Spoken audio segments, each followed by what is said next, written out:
السلام عليك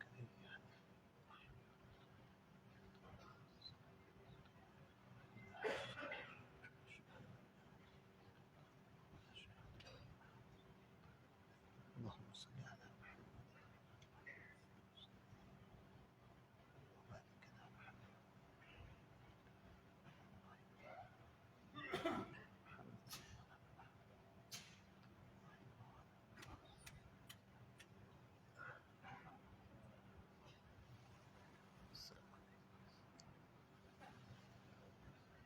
السلام عليكم ورحمة الله وبركاته. ஒவ்வொரு சகோதரர்களும் தனக்கு முன்னால் இருக்கக்கூடிய வெற்றிடங்களை ஃபில் பண்ணி அமர்ந்து கொள்ளுங்கள். பின்னால் இப்படி ஒருவர்கள் அந்த இடங்களில் உட்கார்வதற்கு லேசாக இருக்கும். أعوذ بالله من الشيطان الرجيم. بسم الله الرحمن الرحيم. إن الله وملائكته يصلون على النبي يا أيها الذين آمنوا صلوا عليه وسلموا تسليما. اللهم صل على محمد وبارك وسلم عليه.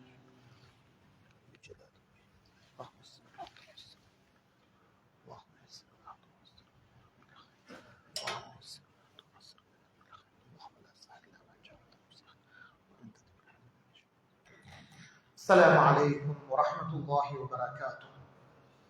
الله أكبر الله أكبر الله أكبر ستما الله أكبر الله ستما سلام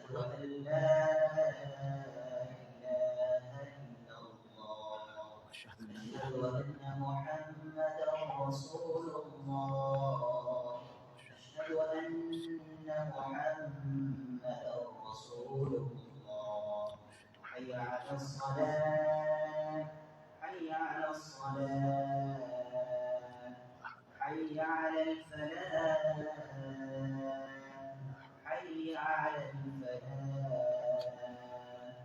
الله أكبر الله أكبر لا إله إلا الله. لا إله إلا الله. اللهم صل على محمد وعلى آل محمد وعلى هذه الدعوة المسلمة آت محمد المسلم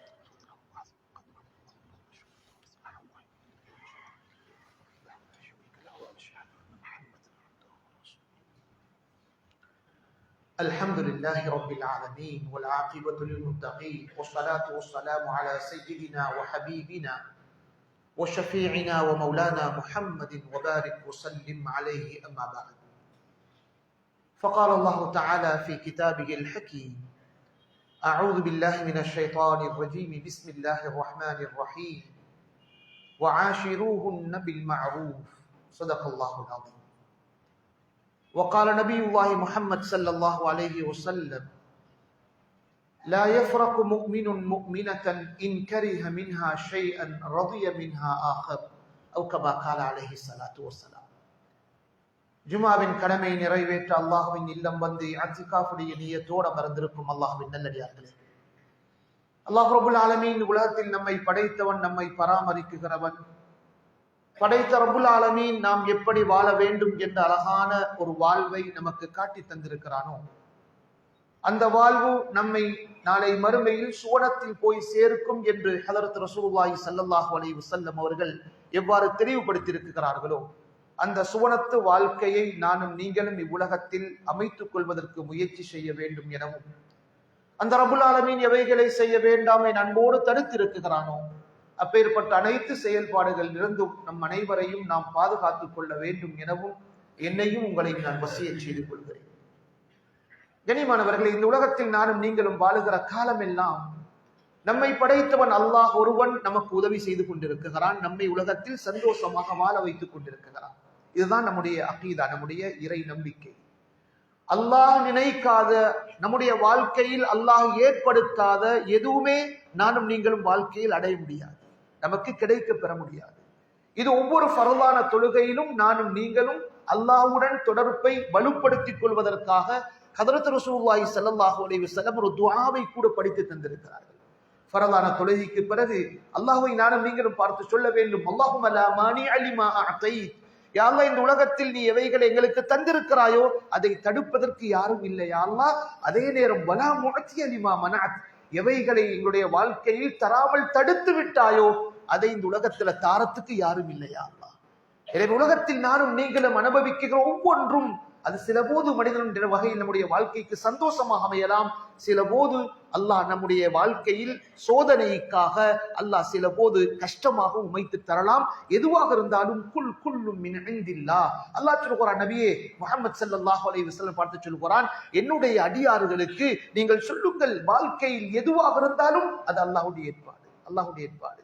அந்த துஆவுடைய மூன்றாவது பகுதி வலா ராத்த லிமா கதைத்த. நான் நீங்கள் அல்லாஹ்வை பார்த்து சொல்கிறோம், யா அல்லாஹ் இந்த வாழ்க்கையில எவைகளை நான் மௌத்து வரைக்கும் எப்படி வாழ்வேன் என்று நீ முடிவெடுத்து விட்டாயோ, நீ தீர்ப்பு செய்து விட்டாயோ அதை மாற்றி அமைப்பதற்கு உலகத்தில் யாரும் இல்லையா அல்லாஹ். கண்ணியமான சகோதரர்களே, உலகத்தில் நானும் நீங்களும் அனுபவிக்கிற வாழ்க்கையில் அனுபவிக்கிற ஒவ்வொன்றும் அல்லாஹ்வுடைய ஏற்பாடு, அல்லாஹ் நமக்கு தந்திருக்கிறான். அப்பேற்பட்ட அல்லாஹ்வுடைய நிஅமத்துகள், அல்லாஹ்வுடைய குர்ஆன், வமா பிக்கும் மின் நிஅமத்தின் ஃபமினல்லாஹ்.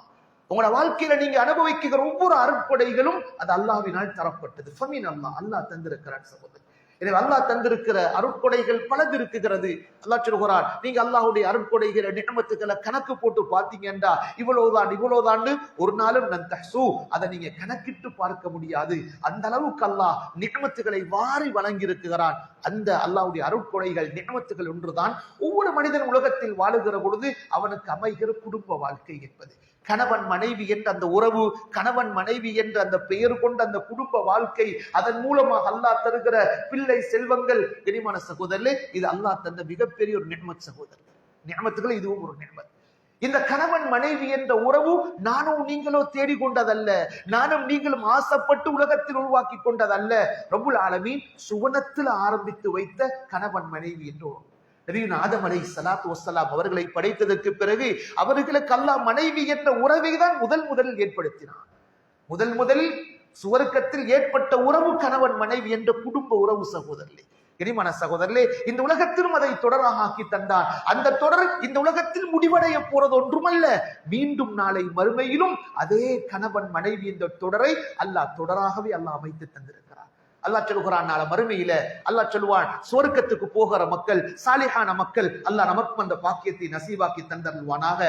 நீங்க சுவர்க்கத்துக்கு போங்கன்னு சும்மா சொல்லல, சும்மா சொல்ல மாட்டான். உதுகுலுல் ஜன்னா அன்தும் வ அஸ்வாஜுக்கும் துஹ்பரூன், நீங்களும் உங்களோட மனைவியர்களும் சந்தோஷமாக அல்லாஹ்வுடைய நிஅமத்துகளை அனுபவிப்பதற்காக சுவர்க்கத்துக்கு போங்க என்றுதான் அல்லாஹ் நல்ல மக்களை பார்த்து அல்லாஹ் சொல்ல போகிறான்.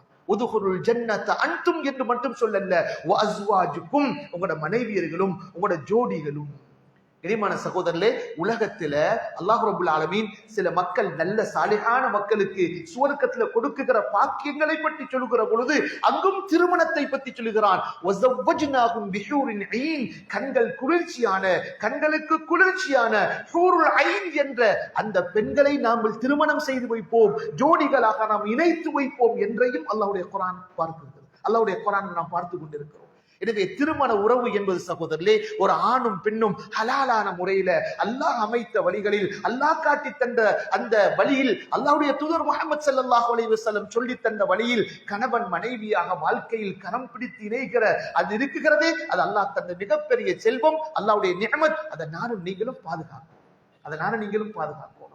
எத்தகைய கொள்கையுடைய, எத்தகைய குணப்பாடுகளுடைய மனைவியர்களாக நம்முடைய மனைவிகள் இருந்தாலும் ஹஜ்ரத் ரசூலுல்லாஹி ஸல்லல்லாஹு அலைஹி வஸல்லம் அதற்கான வழிகளை காட்டி தந்திருக்கிறார்கள்.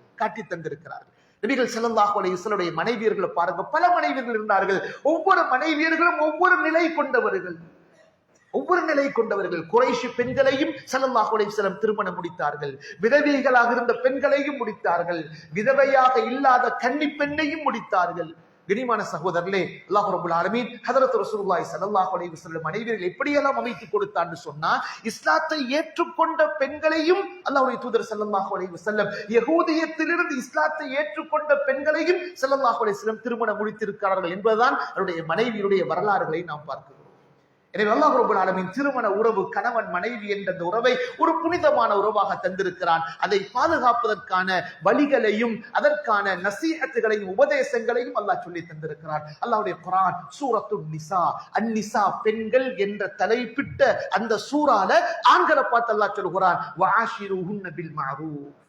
பெண்கள் என்ற தலைப்பிடப்பட்ட அந்த சூறால ஆண்களை பார்த்து அல்லாஹ் சொல்கிறான் வஆஷிருஹுன்ன, அந்த பெண்களோடு அழகான முறையில் உங்களுடைய குடும்ப வாழ்வை அமைத்துக் கொள்ளுங்கள்.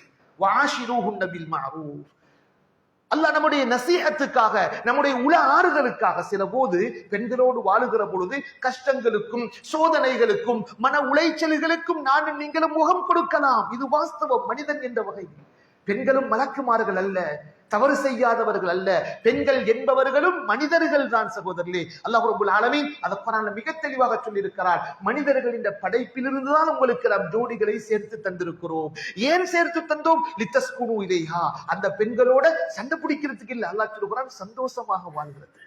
திருமணத்தை பத்தி பேசுகிற அல்லாஹ் குர்ஆன் ஷரீஃப்ல 21வது ஜுஸூல அல்லாஹ் இந்த விஷயத்தை அல்லாஹ் சொல்லி இருக்கிறார். லித்தஸ்குனு இலைஹா, அல்லாஹ் சொல்கிற வார்த்தை அந்த பெண்களோடு அமைதியாக வாழ்வதற்காக, சந்தோஷமாக வாழ்வதற்காக தான் உங்களுக்கு பெண்களை ஜோடிகளாக அமைத்து தந்திருக்கிறோம். எனவே கண்ணியமான சகோதரர்களே, அல்லாஹ்வுடைய குர்ஆன் வஇன் கரிஹ்துமூஹுன்ன, சில போது அந்த பெண்களின் மூலமாக அசௌகரியங்களுக்கு நீங்கள் முகம் கொடுக்கலாம், கஷ்டங்களுக்கு முகம் கொடுக்கலாம். அல்லாஹ் எங்களை பார்த்து சொல்கிறான், ஆண்களை பார்த்து வஇன் கரிஹ்துமூஹுன்ன ஃபஅஸா அன் தக்ரஹு ஷைஅன், சில போது அவர்கள் தருகிற அந்த பிரச்சனைகள் கஷ்டங்களுக்கு நீங்கள் முகம் கொடுத்து வாழ்க்கையில் அவர்களை வெறுக்கிற நிலைமை இருந்தாலும்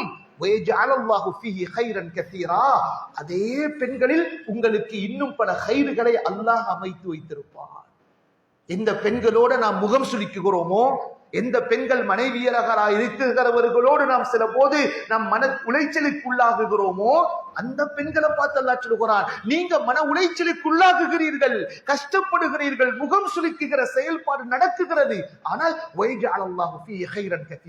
அதே பெண்களில் அல்லாஹ் பல ஹைறுகளையும், பல ஹைறுகள், ஹைரன் முடிக்கல கசீரா என்ற வார்த்தையை சேர்க்கிறான். கசீர் என்றால் அதிகமாக, அதிக நலவுகளை அல்லாஹ் அமைத்து வைத்திருப்பார். எனவே கண்ணியமான அன்பின் சகோதரர்களே, ஹபீபுனா முஹம்மது ஸல்லல்லாஹு அலைஹி வஸல்லம் காட்டி தந்த குடும்பவியல் சம்பந்தமாக ஒவ்வொருவரும் நானும் நீங்களும் படித்தாக வேண்டும் சகோதரர்களே. நபியுடைய மனைவியர்கள் சஹாபா பெண்மணிகள் சஹாபிகளாக இருக்கிற அதே நிலையில் மனைவி என்ற நிலையில் இருக்கிற பொழுது ஒரு மனைவியிடத்தில் எந்த தவறுகள் ஏற்படுமோ அது நபியுடைய மனைவியர்களிடத்திலும் ஏற்பட்டிருக்கிறது. நபியுடைய மனைவியர்கள் ரோஷம் அடைந்திருக்கிறார்கள், கோபம் அடைந்திருக்கிறார்கள். நபியோடு பேசுகிற பொழுது சப்தத்தை உயர்த்தி பேசியிருக்கிறார்கள். யாரு? நபியுடைய மனைவியர்கள். ஆயிஷா ரலியல்லாஹு தஆலா அன்ஹா அவர்களை பற்றி நிறைய விஷயங்கள் வருகிறது. கனிமான சகோதரர்களே, ஒருமுறை நபியுல்லாஹி முஹம்மது ஸல்லல்லாஹு அலைஹி வஸல்லம் அவங்களுக்கும் தன் அன்பு மனைவி ஆயிஷா ரலியல்லாஹு தஆலா அன்ஹா அவர்களுக்கு மத்தியில சில வாக்குவாதம் ஏற்படுகிறது. நபியுடைய சப்தத்தை விடவும் ஆயிஷாவுடைய சப்தம் ரலியல்லாஹு அன்ஹா கூடி விடுகிறது. நபி கேட்கிறாங்க ஸல்லல்லாஹு அலைஹி வஸல்லம், ஆயிஷாவே போதும் நிப்பாட்டுங்க, எங்க ரெண்டு பேருக்கு மத்தியில சமரசம் செய்து வைக்கிறதுக்கு ஒரு மீடியேட்டர் நாங்க கொண்டு வரட்டுமா? சமரசம் செஞ்சு வைக்கணும். யாரு சகோதரர்களே? நபியும் நபியுடைய அன்பு மனைவி ஆயிஷா. சொல்றாங்க ஆயிஷா ரலியல்லாஹு தஆலா, ஓகே, எங்க ரெண்டு பேரும் சமரசம் செய்து வைக்கிறதுக்கு ஒரு ஆளை நீங்க கூப்பிடுங்க. அல்லாஹ்வுடைய தூதர் முஹம்மது ஸல்லல்லாஹு அலைஹி வாழ்க்கை அல்லாஹ் எங்களுக்கு படித்து தருகிறான். கணவன் மனைவி என்ற நிலைமையில் இருப்பவர்கள் மிக பெரும் அந்தஸ்துக்குரியவர்களாக இருக்கலாம். ஆனா கணவன் மனைவி என்ற பெயரில் வருகிற பொழுது இதை போல சில பிரச்சனைகள் வாழ்க்கையில் ஒவ்வொருவரும் முகம் கொடுத்துதான் ஆக வேண்டும். ஆயிஷா ரலியல்லாஹு தஆலா அன்ஹா அவர்களுக்கு ஒரு முறை ஏற்பட்ட கோபம், ரோஷத்தின் காரணமாக வீட்டிற்கு ஒரு பிளேட்டை உடைச்சிடுறாங்க. கிஃப்டாக வந்த ஒரு பொருள், அந்த கிஃப்டாக தரப்பட்ட பாத்திரத்துக்கு அடிச்சு உடைச்சாங்க. நபியுல்லாஹி ஸல்லல்லாஹு அலைஹி வஸல்லம் சொன்னாங்க, அந்த கிஃப்டை கொண்டு வந்த அந்த சின்ன புல்லட்ட உங்களோட உம்மாவுக்கு கொஞ்சம் ரோஷம் போயிருச்சு, அவ்வளவுதான் சொன்னாங்க. நபியுடைய கையினாலே உடைந்த அந்த பகுதிகளை துப்புரவு செய்தார்கள் என்ற சரித்திரம் நானும் நீங்களும் அடிக்கடி கேள்விப்பட்டிருக்கிறோம். இதுவெல்லாம் பெண்களுடைய இயல் நிலை சகோதரர்களே, இயற்கை நிலை. பெண்கள் என்றாலே ரோஷப்படுவார்கள், பெண்கள் என்றாலே கோபப்படுவார்கள். அவர்களை அல்லாஹ் அப்படித்தான் படைத்திருக்கிறான், நம்மை நல்வழிப்படுத்துவதற்காக, நாம் வாழ்க்கையில் நல்ல முறையில் நம்முடைய வாழ்க்கையை அமைத்துக் கொள்வதற்காக அல்லாஹ் இவைகளை எல்லாம் படித்து தந்திருக்கிறான் சகோதரர்களே. அருமை ரசூலுல்லாஹி ஸல்லல்லாஹு அலைஹி சொன்னாங்க, பெண்களுடைய படைகோணத்தை பொறுத்தவரை அவர்கள் வளைந்த ஒரு எலும்பினால் படைக்கப்பட்டிருக்கிறார்கள். அந்த வளைவு அவர்களிடத்தில் இருக்கிற நிலைமையில் அவர்களோட சந்தோஷமாக நீங்கள் வாழ முயற்சி செய்தால் வாழலாம். அந்த வளைவு அவர்களிடத்தில் இருக்குகிற நிலைமையில் அந்த பெண்களோடு சந்தோஷமாக வாழ முயற்சி செய்தால் வாழலாம். இல்ல இது சரியான முறையில் வரல, இதை நேராக்கணும், இதை நிமித்தி பார்க்கணும் என்று நீங்க அந்த பெண்களிடத்தில் இயற்கையாக இருக்குகிற சில குணங்களை நீங்கள் சரி செய்ய முயற்சி செய்வீர்களானால் கஸ்ருஹா, நீங்கள் அதை உடைத்து விடுவீர்கள். அத்தலாக்கு சொன்னாங்க ஸல்லல்லாஹு அலைஹி வஸல்லம். உடைத்து விடுவீர்கள் கருத்தம் என்னது? கடைசி அவங்க ரெண்டு பேருக்கு மத்தியில வாழ்க்கை சரி வராது, பிரிகிற நிலைமை ஏற்படலாம். எனவே பெண்களை பத்தி அல்லாஹ்வுடைய தூதர் முஹம்மது ஸல்லல்லாஹு அலைஹி வஸல்லம் மிக தெளிவாக சொல்லியிருக்கிறார்கள், எப்படி நாங்க பெண்களை கையாளணும். ஒரு முறை ஹபீபுரா முஹம்மது ஸல்லல்லாஹு அலைஹி வஸல்லம் ஒரு பயணத்துல வாராங்க.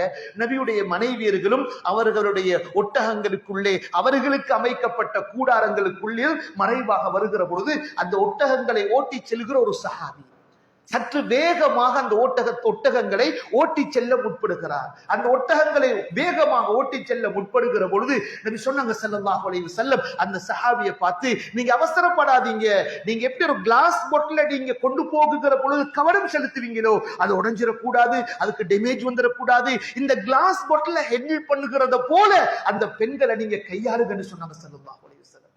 இனிமான சகோதரர்களே, இவர்கள் தான் பெண்கள் சகோதரர்களே, இவர்கள் தான் பெண்கள். எனவே கண்ணியமானவர்களே, அல்லாஹ்வுடைய தூதர் முஹம்மது ஸல்லல்லாஹு அலைஹி வஸல்லம் குடும்பவியல் சம்பந்தப்பட்ட அழகான வாழ்க்கையை காட்டி தந்திருக்கிறார்கள். பெண்களோடு வாழ்க்கையில் நடந்து கொள்கிற பொழுது சொன்னார்கள் ஹபீபுனா முஹம்மது ஸல்லல்லாஹு அலைஹி வஸல்லம், நீங்க சில போதோட மனைவியர்கள் தவறை காணலாம். அந்த தவறை காணுகிற பொழுது அதை பெரிதுபடுத்தாமல் அதே பெண்களிடத்தில் அதே மனைவியரிடத்தில் இருக்கிற நலவுகள் இருக்குகிறதே அந்த நலவுகளை கொண்டு நீங்கள் பொருந்தி கொள்ளுங்கள். எந்த ஒரு ஈமானியத்தான ஆணும் தனக்கு அமைந்திருக்கிற முஃமினத்தான பெண்ணை கோபிக்க வேண்டாம், வெறுத்து ஒதுக்கி வைக்க வேண்டாம். இன்னைக்கு வீட்டுல நடக்கிற சின்ன சின்ன பிரச்சனைகளுக்கெல்லாம் பேசாம இருக்கிறோம் சகோதரர்களே. ஒரு முஸ்லிம் இன்னொரு முஸ்லிமோட 3 நாளைக்கு மேல பேசாமல் இருக்கக்கூடாது என்பது இஸ்லாம். இதன் அந்த வீட்டில் இருக்கக்கூடிய கணவன் மனைவி 30 நாளை விட கூடாம பேசாம இருக்கிறாங்க. எப்படி வாழ்க்கையில சந்தோஷம் வரும்? சொன்னாங்க ஹபீபுனா முஹம்மது ஸல்லல்லாஹு அலைஹி வஸல்லம், ஒரு முஸ்லிம் இன்னொரு முஸ்லிம 3 நாளை விடவும் பேசாமல் இருக்க வேண்டாம். கரிமான சகோதரர்களே, பேசுவதன் மூலம் மனம் விட்டு கதைப்பதன் மூலம் பல்வகையான சோர்வுகள் பல்வகையான கஷ்டங்கள் நஷ்டங்கள் விடுபடும். பேசாமல் அமைதியாக இருப்பதனால் உள்ளங்கள் பாரம் ஏற்பட்டு அது வெடிக்குகிற நிலைமைக்கு உள்வாங்கப்பட்டு விடலாம். வெடிக்குகிற நிலைமைக்கு நானும் நீங்களும் முகம் கொடுக்கலாம்.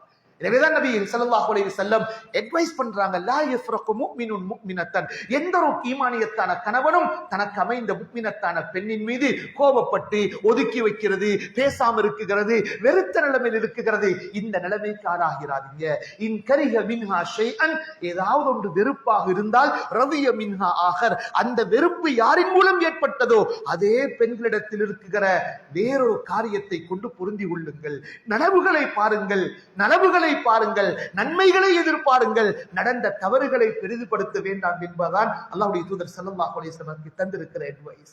எனவே கண்ணியமான அல்லாஹ்வின் நல்லடியார்களே, அருமைக்குரியவர்களே, ஹபீபுனா முஹம்மது ஸல்லல்லாஹு அலைஹி வஸல்லம் மிகப்பெரிய உதாரணமாக உலகத்தில் வாழ்ந்து காட்டிய ஒரு குடும்ப தலைவர் சகோதரர். குடும்ப தலைவர் எப்படியெல்லாம் தன்னுடைய மனைவிமார்களோடு சந்தோஷமாக இருப்பதற்கான வழிகளை செய்ய முடியுமோ அத்துணை வழிகளையும் செய்கிறார்கள். அஸ்வத் ரஹிமஹுல்லாஹ் என்ற ஒரு தாபிஈ கேட்கிறார்கள், ஆயிஷா ரலியல்லாஹு தஆலா அன்ஹா அவங்கள்ட்ட, நபியுல்லாஹி ஸல்லல்லாஹு அலைஹி வஸல்லம் அவங்க வீட்டுக்கு வந்தா கைஃப யகூனு ஃபீ பைத்திஹி, எப்படி நடந்து கொள்வாங்க, மாதா யஸ்னஉ ஃபீ பைத்திஹி, எப்படி செயல்படுவாங்க. சொன்னாங்க ஆயிஷா ரலியல்லாஹு தஆலா அன்ஹு, கான யகூனு ஃபீ மிஹ்னத்தி அஹ்லிஹி, நபியுடைய வீட்டுக்கு அவங்க வந்தாங்கண்டா அவங்க வீட்டுடைய ஹிதுமத்துகள் இருக்கிற வீட்டு வேலைகளில் நபி அவர்கள் ஈடுபடுவார்கள். சுப்ஹானல்லாஹ், வீட்டு வேலைகள் நபி அவர்கள் ஈடுபடுவார்கள்.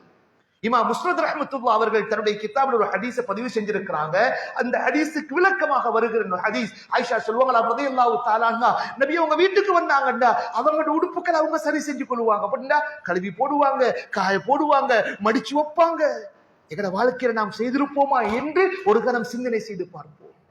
கொஞ்சம் ஷர்ட் அயன் இல்லாம இருந்தால் ஏசப்படுகிறது நம்முடைய மனைவி. கல்சர் ஒழுங்க காயில்லாம இருந்தால் ஏசுவது நம்முடைய மனைவியை பார்த்து.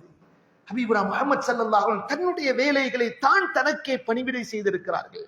தான் காலில் அடிக்கிற செருப்புக்களை சரி செய்திருக்கிறார்களாம் ஸல்லல்லாஹு அலைஹி வஸல்லம். ஷூக்கு போலீஸ் போடலண்டா ஏசுவது யாரை பார்த்து? மனைவியை பார்த்து. கனிமான சகோதரர்களே, அருமைக்குரியவர்களே, ஷூல கொஞ்சம் ஊத்தப்பட்டிருந்தா அதை தொடக்கலையான்னு ஏசுவது மனைவியை பார்த்து. வேண்டாம் சகோதரர்களே, வேண்டாம். நபியுல்லாஹி ஸல்லல்லாஹு அலைஹி வீட்டுக்கு வந்தாங்கண்டா தன்னுடைய வீட்டில் இருக்கிற ஆட்டிலிருந்து பால் கறப்பார்கள். எதற்காக? குடிக்கிறதுக்காக வேண்டி, அல்லது குடிப்பாட்டுவதற்காக. இன்றைக்கு எத்தனை பேருக்கு எங்கட வீட்டுல எங்கட மனைவிக்கு டீ ஊத்த கொடுக்க தெரிகிற நிலைமை எத்தனை பேருக்கு தெரியும்? மனைவி டீ ஊத்தலன்னா இன்னைக்கு டீ இல்ல. ஆனா சில மக்கள் இருக்கிறாங்க, மாஷா சுபோத்தொழுது கூட்டாளிமார்களோட சேர்ந்து கடையில போயிட்டு நல்ல ஜோரா டீயை அடிச்சுட்டு பேசாம வீட்டுல போயிட்டு இருக்காங்க. மனைவி டீ குடிச்சாலா இல்லையா ஒன்றும் தெரியாது அவங்களுக்கு. ஹபீபுனா முஹம்மது ஸல்லல்லாஹு அலைஹி வஸல்லம் யாரு? எங்களோட தலைவர் சகோதரர், அல்லாஹ்வுடைய நபி, அல்லாஹ்வுடைய ரசூல். சுப்ஹானல்லாஹ். வீட்டுல தன்னுடைய வேலையில் ஈடுபடுகிறார்கள். தன்னுடைய செருப்பு சரி செய்யறாங்க, தன்னுடைய உடைகளை சரி செய்து கொள்கிறார்கள். தனக்குரிய உணவு என்ற வகையில் ஆட்டிலிருந்து பாலை கறந்து கொள்கிறார்கள். இப்படியெல்லாம் நபிகள் ஸல்லல்லாஹு அலைஹி வஸல்லம் செய்திருக்கிறார்கள். ஏன்? தன்னுடைய மனைவி என்று சந்தோஷமாவுங்க. எங்களோட ஒவ்வொரு மனைவியர்களும் எதிர்பார்க்கிறது தான், என்னுடைய கணவன் வீட்டுக்கு வந்தா என்னுடைய ஹிதுமத்துல ஈடுபடணும், என்னோட சந்தோஷமாக இருக்கணும், என்னோட சிரிச்சு பேசணும். சுப்ஹானல்லாஹ். இதனால் தான் சிரிப்பு என்பதை சதக்காவாக ஸல்லல்லாஹு ஆக்கி தந்திருக்கிறாங்க. நிறைய பேர் நாங்க வெளியே சிரிக்கிறோம், எங்களோட மனைவிமார்களை பார்த்து சிரிக்கிறதுக்கு நேரம் இல்லைண்டா அப்சூஸ் கை செய்தம் சகோதரர், அப்சூஸ் கை செய்தம். எனவே சிரிப்பை நபிகள் ஸல்லல்லாஹு அலைஹி வஸல்லம் சதக்காவாக அமைத்து தந்திருக்கிறார்கள், இலவசமாக அமைத்து தந்திருக்கிறார்கள். நானும் நீங்களும் அடுத்தவர்களை பார்த்து சிரிப்பது புன்முறுவல் சதக்காவுடைய நன்மையை பெற்று தருகிறது. கனிமான சகோதரர்களே, அதுல மிக பிரதானமான ஒன்றாக நாம் எடுத்துக்கொள்வோம். ஜும்மா எல்லாத்தையும் பேசி இல்லாது வீட்டுக்கு போகுகிற பொழுது சலாம் சொல்லி கொண்டு போகுகிற பழக்கத்தை உருவாக்கி கொள்வோம் சகோதரர். ஒவ்வொருத்தரும் உள்ளத்துல கை வச்சு கேட்டு பாருங்க, வீட்டுக்கு போகுகிற பொழுது நான் சலாம் சொல்லி கொண்டு போகிறேனா? சலாம் சொல்வதன் மூலமாக மனைவி கணவனுக்கு மத்தியில, கணவன் மனைவிக்கு மத்தியில் இருக்கிற மிகப்பெரிய பிரச்சனைகள் வீட்டை விட்டு உருண்டோடி விடும், தொலைந்தோடி விடும். சலாத்தின் மூலமாக சொன்னாங்க ஹபீப் ஸல்லல்லாஹு அலைஹி வஸல்லம், நீங்க வீட்டுக்குள்ளுகிற பொழுது சலாம் சொல்லி கொண்டு போங்க. அல்லாஹ்வுடைய குர்ஆன் எங்க வீட்டில் சலாம் சொல்லப்படுகிறதோ ஷைத்தான் அந்த வீட்டை விட்டு ஓடி விடுகிறான். இனிமான சகோதரர்களே, இப்படி பல விஷயங்களை ஹபீபுரா முஹம்மது ஸல்லல்லாஹு அலைஹி வஸல்லம் சமூகவியலில், விசேஷமாக குடும்பவியலில் கணவன் மனைவி அவர்களுக்கு மத்தியில் சந்தோஷத்தை ஏற்படுத்திக் கொள்வதற்கான வழிகளை காட்டி தந்திருக்கிறார்கள். நானும் நீங்க நினைக்க கூடாது, எங்கட மனைவியர்கள் நாங்க சாப்பாடு போடுகிறோம், நாங்க உறுதுணிமணிகள் வாங்கி கொடுக்கிறோம், அதனால நாங்க சொல்லுகிற பேச்சு எல்லாத்தையும் கேட்டுக்கொண்டு நமக்கு அடிமைகளை போல் இருக்க வேண்டும் என்று நானும் நீங்களும் யோசிக்க கூடாது சகோதரர்களே. ஹபீப் முஹம்மது ஸல்லல்லாஹு அலைஹி வஸல்லம் சொல்லி தந்தாங்க, ஹஜ்ஜத்துல் வதால, பொது மஜ்லிஸ்ல, பொது மைதானத்துல இந்த உலக மக்களுக்கு போய் சேருவதற்காக சொன்ன வார்த்தை தான் இத்தகுல்லாஹ ஃபின் நிசா. உங்களோட மனைவியர்கள், உங்களோட பெண்களுடைய விஷயத்தில் அல்லாஹ்வை பயந்து கொள்ளுங்கள். ஃபைன்னக்கும் அகதுமுஹுன்ன பி அமானில்லாஹ். அவர்கள் அல்லாஹ்வுடைய அமானிதங்களாக நீங்கள் மனைவியர்கள் என்ற பெயரில் அல்லாஹ்வுடைய அமானிதங்களை கைவசப்படுத்திக் கொண்டிருக்கிறீர்கள். அல்லாஹ்வுடைய அமானிதங்கள் சகோதரர். முஹம்மது ஸல்லல்லாஹு அலைஹி வஸல்லம் பெண்கள் இப்படியும் வர்ணிச்சிருக்கிறாங்க, அத்துன்யா மதா, நான் நீங்கள் உலகத்துல சந்தோஷமாக இன்பமாக வாழ வேண்டும் என்று முயற்சி செய்கிறோம். கைர், எந்த பிரச்சனையும் இல்லை. அந்த இன்பங்களில் மிகப்பெரிய இன்பம் சந்தோஷம் தான் அல் பர்அத்து ஸாலிஹா, சாலிஹான மனைவி என்றார்கள் ஸல்லல்லாஹு அலைஹி வஸல்லம். உலகத்துல நானும் நீங்களும் அனுபவிக்கிற இன்பங்களில் சந்தோஷத்தில் மிகப்பெரியது எனக்கு உங்களுக்கு அமைத்து தந்திருக்கிற அந்த சாலிஹான மனைவி சகோதரர்களே. எனவே அந்த சாலிஹான மனைவியை நாங்கள் சலாஹியத்துக்குரியவர்களாக வழிநடத்துவோம் என்று சொன்னால், அவர்களுக்கான ஹிதுமத்துகளை, தேவைகளை நாம் நிறைவேற்றுவோமாக இருந்தால் அவர்களை நிச்சயம் அல்லாஹ் நமக்கு சலாஹியத்துக்குரியதை அமைத்து தருவார். துஆவுக்குரிய கணவன் மனைவியர்களாக மாறோடும். ஹபீபுனா முஹம்மது ஸல்லல்லாஹு அலைஹி வஸல்லம் தன்னுடைய மனைவியர்களுக்கு துஆ செய்திருக்கிறாங்க. எங்க உள்ளத்துல கை வச்சு கேட்டு பார்ப்போம், எங்களோட மனைவியர்களுக்கு நாங்க எங்க துஆ செய்கிறோம்? அல்லாஹ்வுடைய குர்ஆன் அல்லாஹ் படிச்சு தருகிறார், கணவன் மனைவி துஆ செய்ய வேண்டும். ரப்பனா ஹப்லனா மின் அஸ்வாஜினா வ துர்ரியாத்தினா. யா அல்லாஹ், எங்க மனைவி மக்கள், அந்த கணவன் பிள்ளை குட்டிகள் இவருடைய விஷயங்களுக்கு கண்குளிர்ச்சி தருவாயாக என்று ரஹ்மானுடைய அடியார்கள், அல்லாஹ்வுடைய அடியார்கள் இப்படி துஆ செய்வாங்க என்றும் அல்லாஹ்வுடைய குர்ஆன் நமக்கு படித்து தருகிறது. எனவே கணவன் மனைவியை பார்த்து துஆ செய்கிறவராக, மனைவி கணவனுக்காக துஆ செய்கிற ஒரு குடும்பமாக இருந்தால் அந்த சாலிஹான குடும்பம் நிச்சயம் இந்த உலகத்திலும் சலாஹியத்தோட நிம்மதி சந்தோஷத்தோடு வாழலாம். நாளை மறுமையிலும் அல்லாஹ் சொல்லுகிற உதுகுலுல் ஜன்னத அன்தும் வ அஸ்வாஜுக்கும் துஹ்பரூன், நீங்க சுவர்க்கத்துக்கு போகுகிற பொழுது உங்களோட மனைவியர்களோட சந்தோஷமாக போங்க என்ற அந்த குட் நியூஸ் பஷாரத்துக்குரியவர்களாகவும் நானும் நீங்களும் ஆகலாம். வல்ல ரஹ்மான் ரப்புல் இஸ்ஸத் அப்பேற்பட்ட விட்டுக் கொடுப்போடு, சகிப்புத்தன்மையோடு, புரிந்துணர்வோடு மனைவி மக்கள் செய்கிற தவறுகளை மன்னித்து மறந்து சந்தோஷத்துக்கு வழிவகுக்குகிற நல்ல குடும்ப தலைவர்களாக நம் அனைவரையும் அல்லாஹ் கபூல் செய்தருவானாக. அப்பேற்பட்ட அப்படிப்பட்ட சந்தோஷமான ஒரு வாழ்க்கையை நமக்கு அல்லாஹ் தந்தருள்வானாக. இவ்வுலகத்திலும் நிம்மதி சந்தோஷமான குடும்ப வாழ்க்கையை தந்து நாளை மறுமையிலும் சுவர்க்கத்தில் அதே சந்தோஷமான குடும்பமா வாழுகிற பாக்கியத்தை அல்லாஹ் எனக்கும் உங்களுக்கும் எங்களுடைய எதிர்கால சந்ததியினர்களுக்கும் நசீபாக்கி தந்தருள்வானாக. வஆஹிரு தஅவானா அல்ஹம்துலில்லாஹி ரப்பில் ஆலமீன். الحمد لله رب العالمين حمدا كثيرا طيبا مباركا فيه كما يحب ربنا ويرضى. اللهم صل وسلم على حبيبك سيدنا ونبينا ومولانا محمد وبارك وسلم عليه. أما بعد، فيا أيها الناس أوصيكم وإياي أولا بتقوى الله. إن الله يقول في كتابه الحكيم: أعوذ بالله من الشيطان الرجيم، بسم الله الرحمن الرحيم. يا أيها الذين آمنوا اتقوا الله حق تقاته ولا تموتن إلا وأنتم مسلمون. ويا أخوان الكريم، إن الله يقول في كتابه الحكيم: وعاشروهن بالمعروف فإن كرهتموهن فعسى أن تكرهوا شيئا ويجعل الله فيه خيرا كثيرا. وقال تعالى أيضا: ثم لتسألن يومئذ عن النعيم. وقال نبي الله محمد صلى الله عليه وسلم: لا يفرق مؤمن مؤمنة إن كره منها شيئا رضي منها آخر. وقال أيضا حبيبنا محمد صلى الله عليه وسلم: أحب الناس إلى الله أنفعهم للناس، أو كما قال عليه الصلاة والسلام. ويا إخوان الكريم، لهذا لازم علينا وينبغي لنا أن نتفكر ونخاف الله ونتبع ونقتدي سنة نبينا محمد صلى الله عليه وسلم، فيه سعادة الدارين كما ورد في كتابه الحكيم: من عمل صالحا من ذكر أو أنثى وهو مؤمن فلنحيينه حياة طيبة ولنجزينهم أجرهم بأحسن ما كانوا يعملون. أسأل الله لي ولكم العفو والعافية فاستغفروه إنه هو الغفور الرحيم.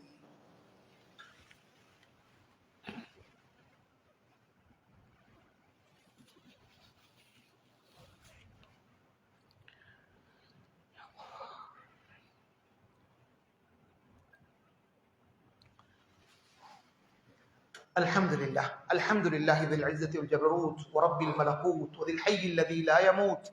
أشهد أن لا إله إلا الله وحده لا شريك له، وأشهد أن محمدا عبده ورسوله. اللهم صل وسلم على حبيبك سيدنا ونبينا ومولانا محمد وبارك وسلم عليه. أما بعد، فيا أيها الناس أوصيكم وإياي أولا بتقوى الله. إن الله يقول في كتابه الحكيم: يا أيها الذين آمنوا اتقوا الله ولتنظر نفس ما قدمت لغد واتقوا الله إن الله خبير بما تعملون. ولا تكونوا كالذين نسوا الله فأنساهم أنفسهم أولئك هم الفاسقون. لا يستوي أصحاب النار وأصحاب الجنة، أصحاب الجنة هم الفائزون. إن الله يقول: إن الله وملائكته يصلون على النبي يا أيها الذين آمنوا صلوا عليه وسلموا تسليما. اللهم صل وسلم على حبيبك سيدنا ونبينا ومولانا محمد وبارك وسلم عليه.